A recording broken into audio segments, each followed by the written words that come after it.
Hey, what's up guys? So here we are back again for more of the Python BACnet Stacks playground. Okay, so we're up to day 18 in our lessons here, which I'll get to in a second. But yeah, so anyone that wants to learn Python and a little bit about BAC0 and BACpipes 3, which is the underlying BACnet stack for the Python world, I always preach go above and beyond this course, maybe even get a professional certificate on edX. I think this one's really good because it teaches you fundamentals of Python, which this course kind of covers, but it's just a very applied version of it. So this goes like way deeper, and then there's even like a professional thing that you can put on your LinkedIn. And then I always like this as like the backup as the base. It's like computer science 101, maybe freshman year coursework, I bet, if you were a computer science student, which I'm not. So I've learned this on the side of my building automation career. But don't stop there, go into Linux fundamentals. I actually want to get a Linux certification from the Linux Foundation sometime in the future, maybe this year, someday. Yeah, but then like once you get these baseline computer science 101 stuff, then you can go into IoT, machine learning or data science or software engineering, which I kind of dabble in all three of those. Okay, so like we have these vibe code checkpoints. So we've actually blown through all four of these checkpoints pretty fast. Excuse me. So we created like BACpipes 3 apps that do read, write, release null. BACpipes 3 that does the BACnet read multiple and saves the data to a CSV file. We did all that already, and that was supposed to be in week 4, but we're only like in here. So maybe we can do, I want to get into BACnet servers, but that's not for a little while yet. So we have a little bit of time to kill, and I was thinking about maybe expanding this to do a little bit about how to read a priority array in raw Python from a BACnet point. And it kind of gets a lot into, so we're in here, but as soon as we get like further down the road, we get into nested data. So like this is like a dictionary data structure, and then this is a list, and we kind of like get deep into plowing through nested data to read a priority array in BACnet. Okay, so how should we do this? I might ask Gemini here. I have some source code from a different app that I play around with sometimes. Let's see, so where is it? Let me just get into my documents. And I have like this little BACnet server app. This is a web app that I play around with. So I'm just going to give Gemini some context. So let's see, if I go to our project here, where are we here?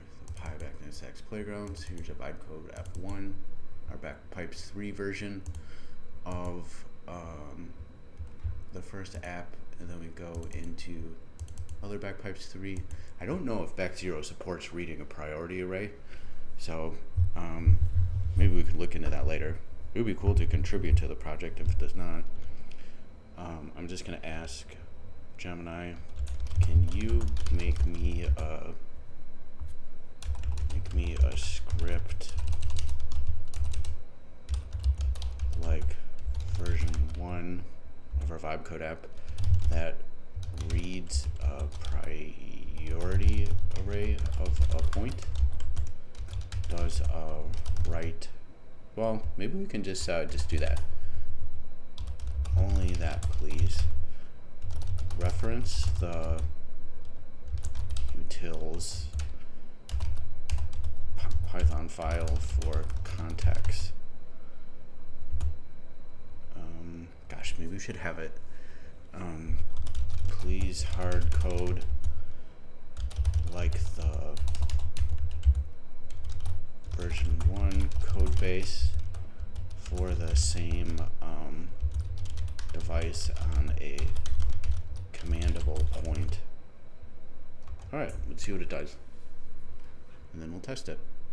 Okay, so while this is marinating, let's pull up our BACnet scan tool. Just reference the earlier videos on how to use this tool, where to find it, and yeah, or use your own BACnet scan tool that you like the best. I just happen to use this one the most in the field when I was a field technician, and it's free. So also reference the earlier videos for the how to set up Visual Studio Code, and then also the Visual Studio Python extensions, and also Windows Terminal. Okay, so this is our fake air handling unit device on the test bench.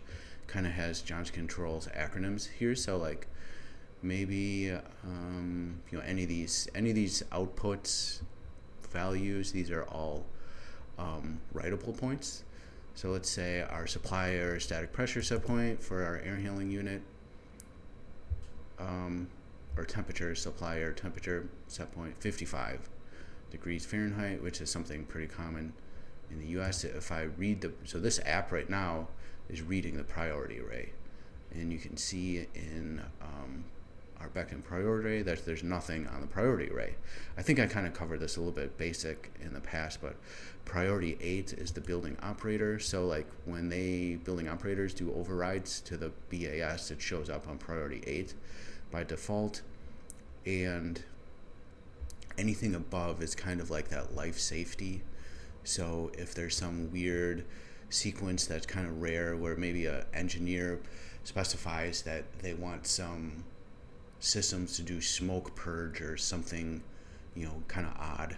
I've only seen that once at a prison facility, where some weird smoke purging sequence for the HVAC needs to be at a higher priority than the building operator, than what they can override. So that would be up here somewhere. And then when we do global writes to the building automation system, like an occupancy schedule, OC schedule, or outside air data sharing across the network, it would be down here somewhere. So the building operator can override anything lower. Hopefully that makes sense.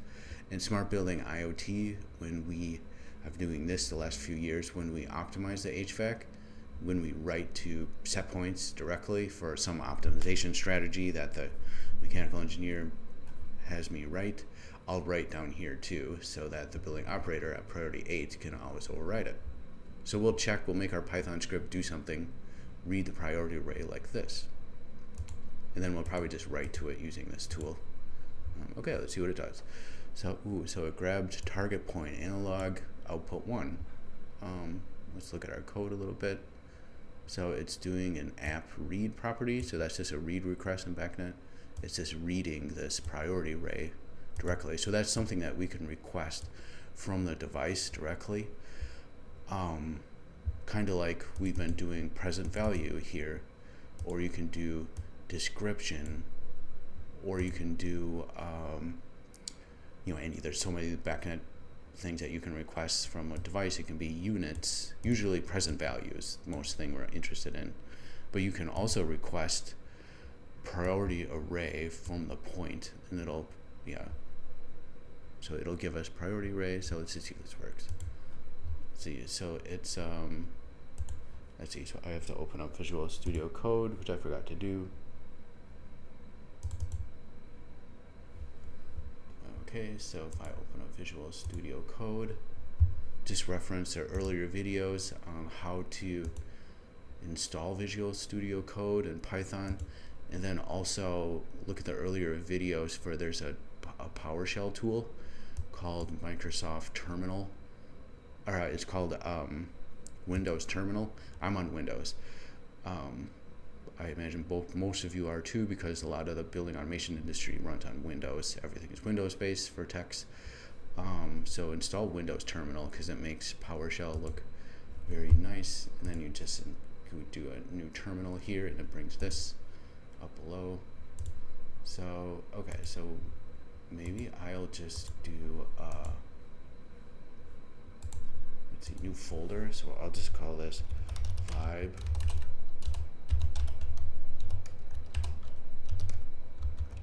code apps 3. So this will be where I'll put this, I'll save the scripts for what we're doing here in a priority array. This name seems kind of goofy, but there'll only be one. I don't think we'll do this in back 0. Okay, so this is, I still have to copy this from Gemini. Some of the earlier videos about using ChatGPT to make some of our AI generated code kind of sucked. So and then the earlier videos too, we'll get into this more when we do BACnet servers, which are discoverable BACnet devices, is like passing in args to your app. So like when we talked about this on the last video, maybe the one before that, I can't remember. But like when you run the Python script from the command line, you can pass in an argument, which you can, this won't matter because the script runs so fast that, but this is actually, let me just look back on this. So like, I'm just stepping back. So like our vibe code app 2, which was our BACnet read multiple app that logged data to the CSV file, we actually used args quite a bit, and we talked about that, but I must have blown those args away. So let me just see if I can find how we ran that script. So if I do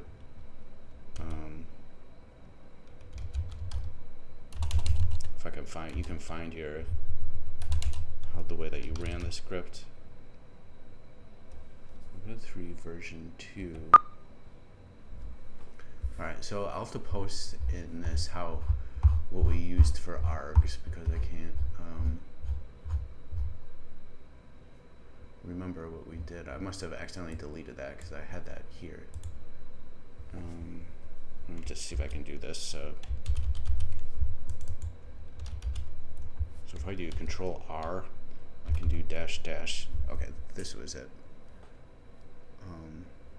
I'm just gonna copy. These are the args we used previously, which we'll get into a little bit later. But if anyone wants to run this,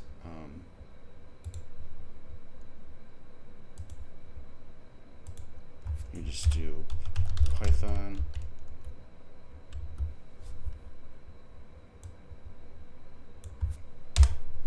okay.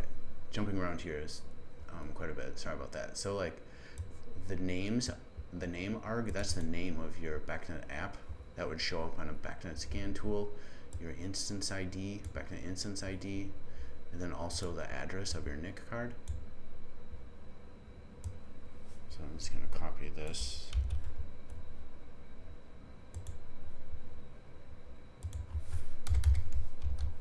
Okay, let's test this out. Copy the name.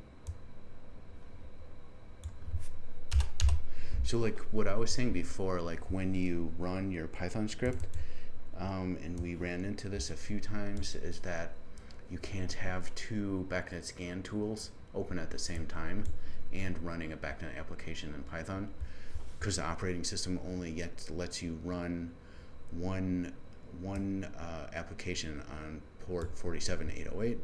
So this will cause an error, so that's why you just have to close it. Okay, let's try this. So Python, hold up, I have to go change directory cd into vibe code, checkpoint 3. So Python read, maybe I'll just change the name of this. Just do right click rename. And then you can just type in the first few letters and then tab complete. Let's just run it without any args.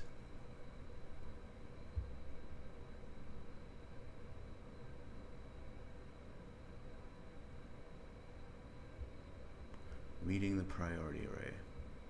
Alright, so no response. So maybe we got that wrong. So let's check our BACnet scan tool. This is the fun of diagnosing with AI generated code for BACnet. It usually doesn't work. So and they write it poorly too. Okay, so we want to do our fake VAV-BOC, or fake air handling unit. So that's, hold up 1 second, something looks kind of funny, but maybe, yeah, actually this device doesn't exist anymore, so I think we can try this one. It's actually .13, so our BACnet scan tool, my air handling unit is .13, and then let's try just this duct static pressure set point, or temperature like we did before, so analog value 2. We can just change that from analog output to analog value, all lowercase with a dash in between, 2. Try it again. Oop, that worked fast. Okay, so cool, so that's looking better. And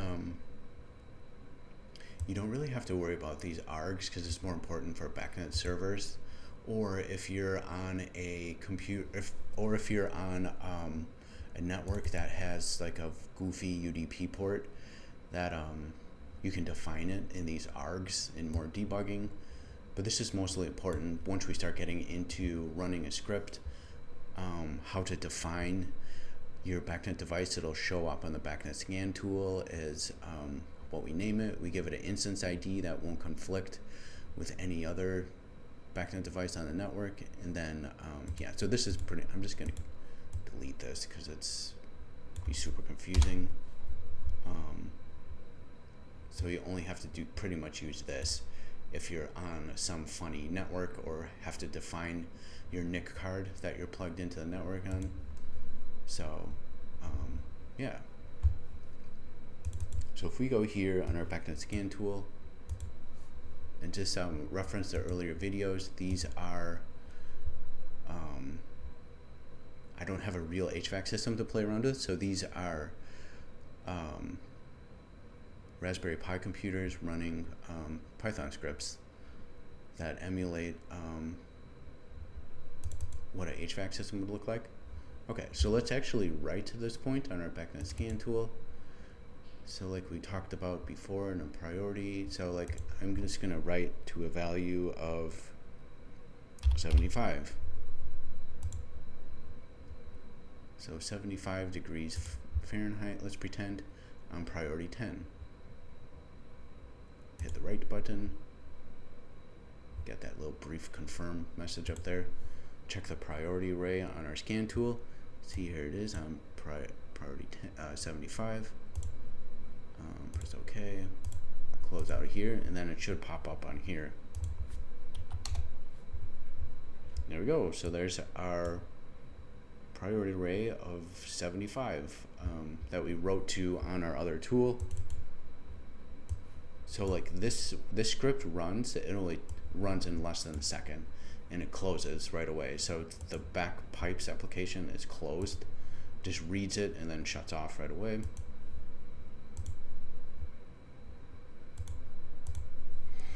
Let's see if we can release it on our tool.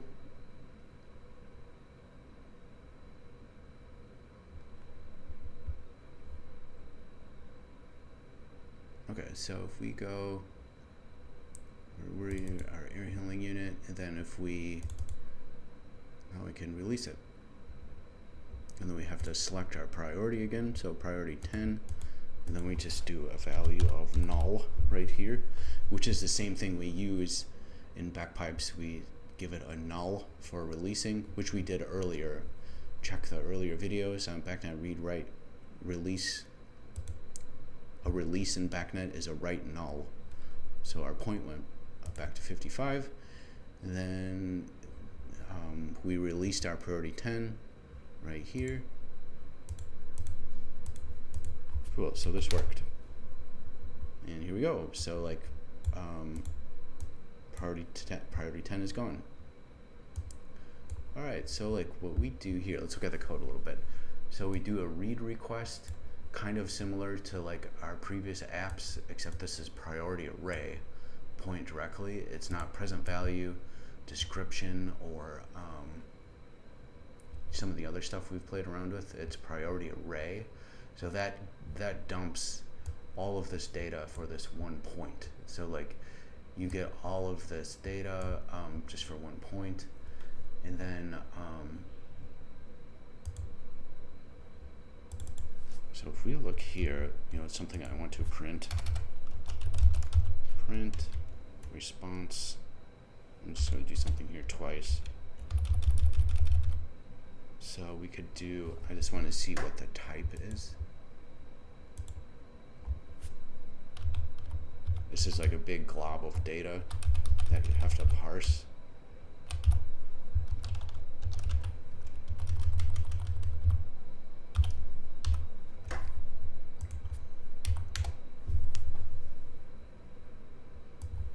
All right, so let's see, what did we got here? So like this,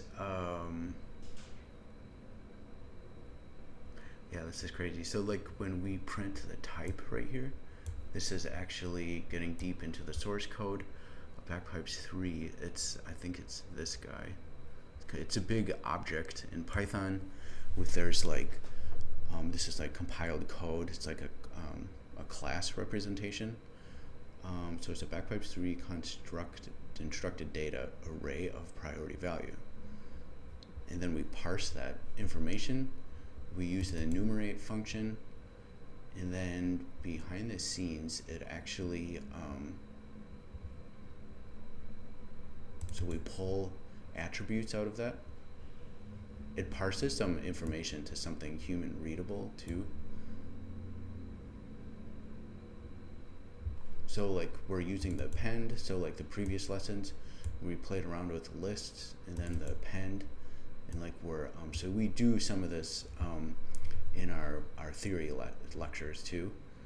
So, and then here's also some try and exception handling, which is today's theory lecture. So here's a try and exception handling. So pretty cool. So like we've covered all of this stuff in our theory lectures too.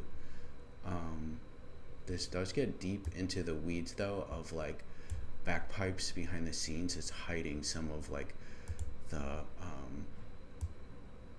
encoding and decoding, I think, of the BACnet message. So pretty cool. So this worked. I'm happy.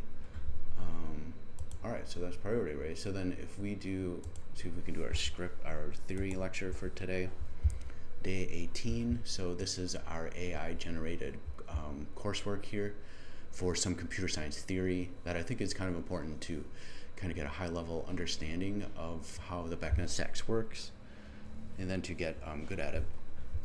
Okay, so gracefully handing errors and try and accept. So that we just saw a little bit of this in our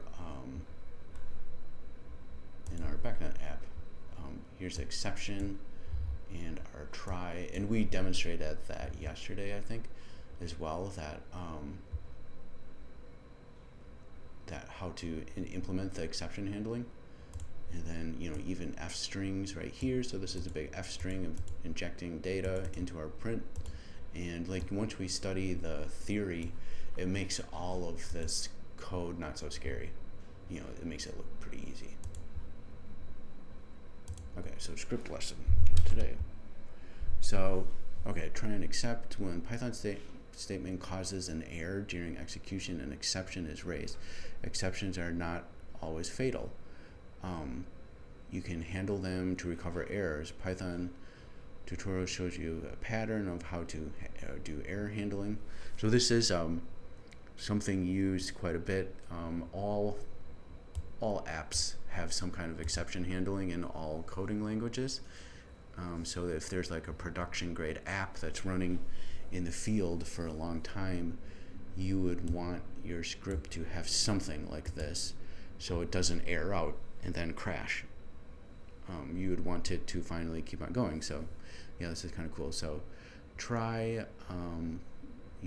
all these different exception handling, and then finally, So yeah, there's cool ways to gracefully handle. Okay, mini example. Micro exercises. Maybe I'll just copy some code from here. Paste in here what we have to do. Okay, write a program that asks a user for two integers and prints their quotients. Try and accept handling to cache divide by zero error. Okay, so so we covered this before. We would want to use let's see, maybe we could do while true data equals input function. What numbers do you want to divide? Maybe we could just print this and see what it looks like. Print data. So we did the while true in our earlier lectures. So I'm just gonna cd one directory, so Python script lesson, to see what this comes up with. Okay, so it printed. So yeah, all right, so we have to parse this.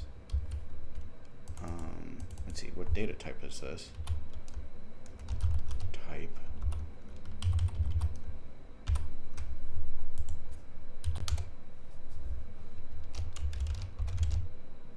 A string. Okay, so we might have to do a string.split. So when we put two numbers in here, it comes back as one big string. So I think there was like whoops. I think we can do let's try string split variable equals data dot split, which we covered all this in our earlier lectures. How to split a string. Print string split. Let's see, I have to restart our program. Okay, so like now we put that data into a list. And then if we want to do, I'm just going to cheat here and just do, let's just do number 1 equals 0, number 2 equals 0, and then do for number in string split if num dot is digit. So we covered that yesterday, I think. That can be num1 equals num, and then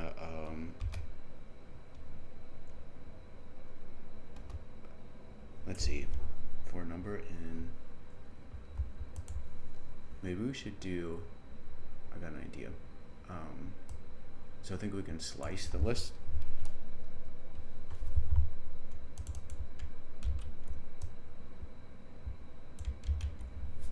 So if we do that, let's print this.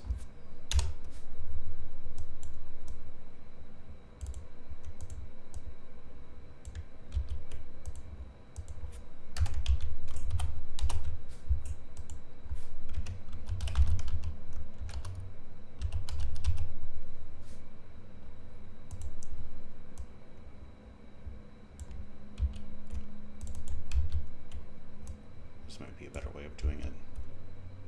So I'm just going to try and slice this data.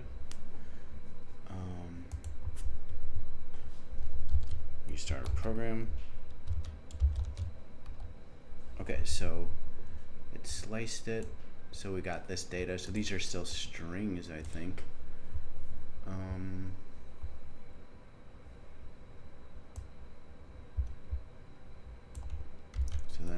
just going to do this directly.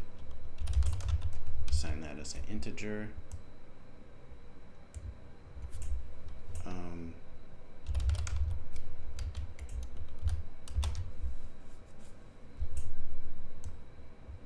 Alright, so let's try this. Print num1, num2. Restart our program. Okay, so, oh yeah, whoops. So if you remember, like the slicing, so when we, so this is an array, so the string dot split, this is array index 1, index 2, or index 0, index 1, and that's what this is doing.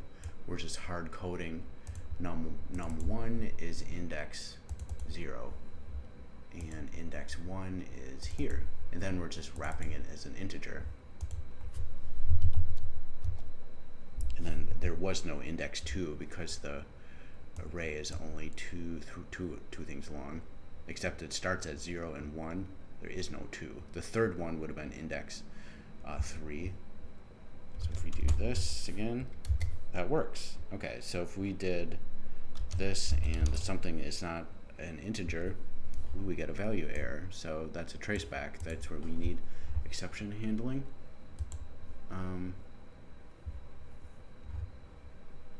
Try and accept, divide by 0.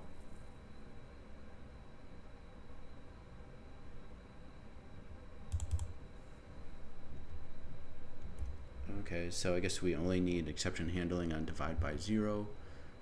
I'm just going to try this.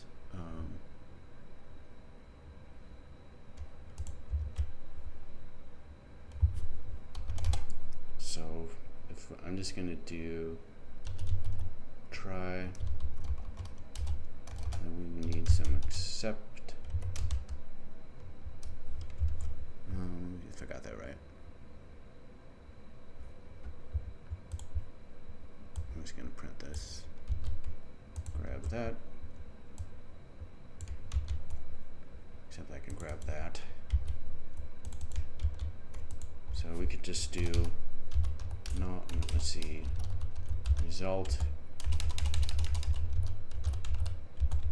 equals num1 divided by num2. Then let's see, what do we need to do here?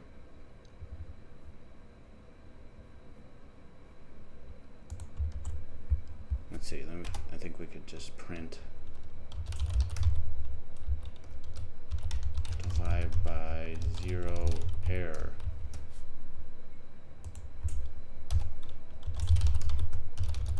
Print result. Okay, let's see if we can start a program again. Okay, so that worked. So 23 divided by 23 is 0. Let's see if we did 44. Our second is 0. Ooh, divide by 0, so our exception handling worked. And we did not crash our script. Our script stayed alive and it asked us again what numbers we want to divide. Okay, so we did that. Modify a file summing program from day 17. I don't think I'm going to do that. Feeling too lazy. And then this one is to create a loop that asks the user to enter a positive number less than 100. Okay, so create a loop that asks the user to enter a positive number less than, use try and accept, and a while loop to keep until we have a valid number. I think I'm just going to modify this program to incorporate more try and accept handling. That this is just more fun. This will do something too. So we could just say try. We could do actually I wanted to try and do this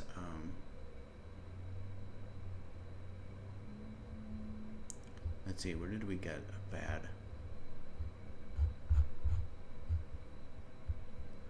So this is just a value error. So I'm going to copy that and then just do except, whoops, value error. And then we should print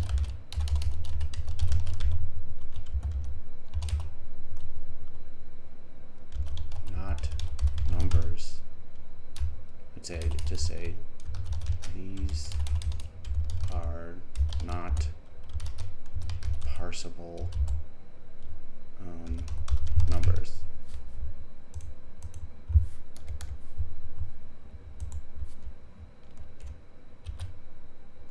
Let's restart our program. Try 23, 33 or whatever. Okay, so that worked. I'm just gonna get that.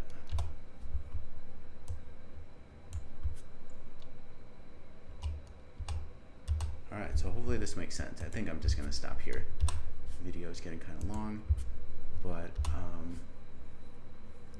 wonder if we could even do a finally.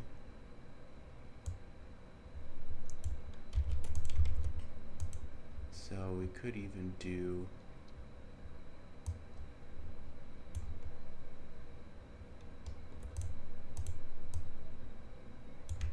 guess we probably could try putting this up here, and then we could even do I think this is the proper way to do it. Then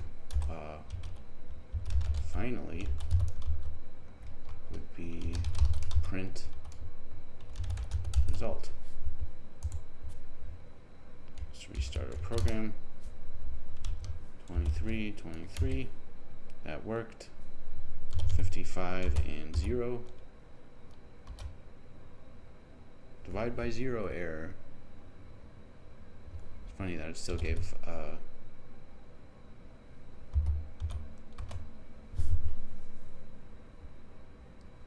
still printing this value of 1. I wonder where it's getting that from. So we could just ask let's just ask Google. Paste it right in.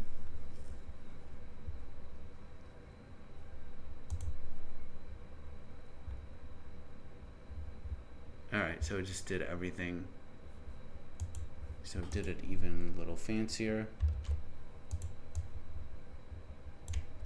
Fancier program here. So we even have a Q right here. If you type in a Q, it'll break. So it's still doing the string split, and then it's actually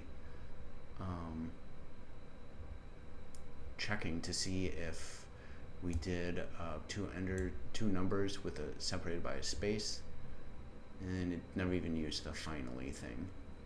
So here we go. So we still got a couple of cool try and exception things, and yeah, I think this is a good place to end it today, guys. So to try out our script. So that worked. Try another big one. Looks good. Try this in a string. Ooh, these are not parsable numbers. And a 0. Divide by 0. So okay, so this is a good example of how to use exception handling in Python, which is definitely something you would want to use if you have an app running in the long haul, running in the long term on a job. You know that something happened to our app. We even have it in our BACnet apps. So okay, this video is a little long. Sorry about that. So we'll see you guys tomorrow.